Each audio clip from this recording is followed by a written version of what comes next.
Good afternoon and welcome.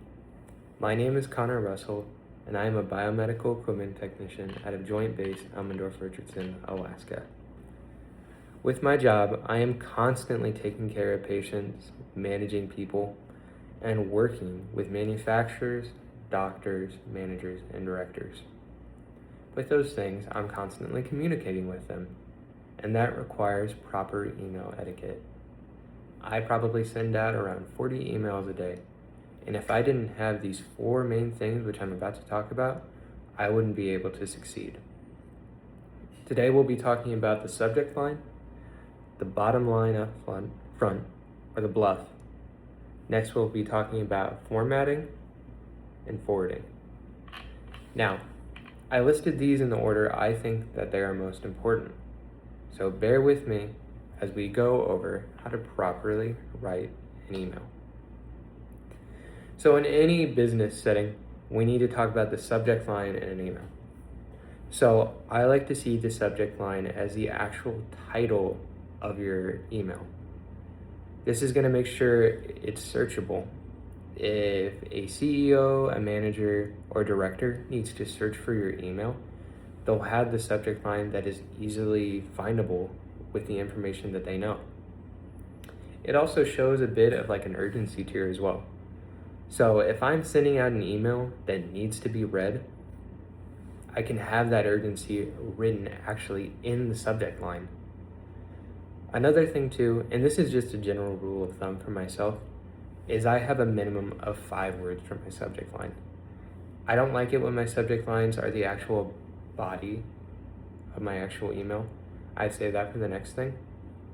But with the subject line, you need to have the title of your email. I stick with the 5-word rule, and I always make sure it's 5 words, just because if you get the notification on your phone, you can look down and see what the email is about.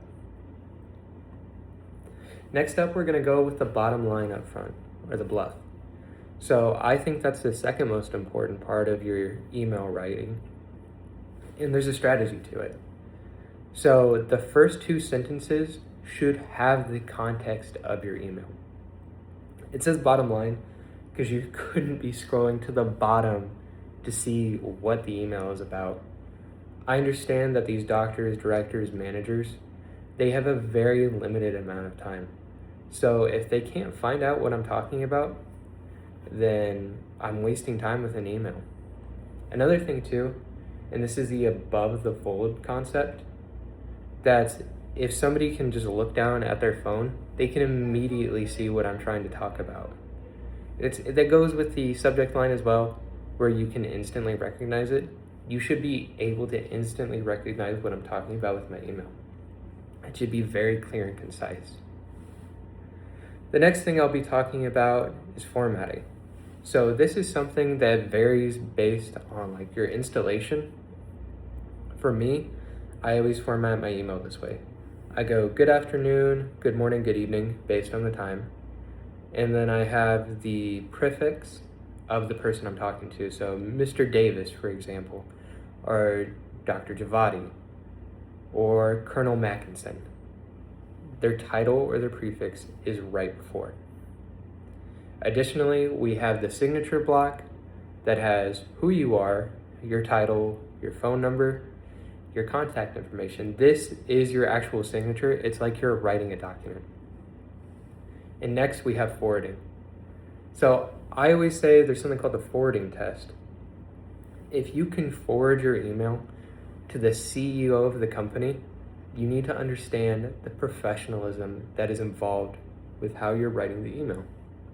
Excuse me. You need to understand who you're talking to. You need to understand what your email is about. So if you have these 4 things, you can professionally write an email. This concludes my discussion today, and I hope everybody who's watching this has learned something new. I would like to thank everybody for taking time out of their day to learn about subject lines, bluff, bottom line up front, formatting, and forwarding. I think these are the most important things for managing and running a successful business. If everybody knew these things could run so much smoother. Thank you so much.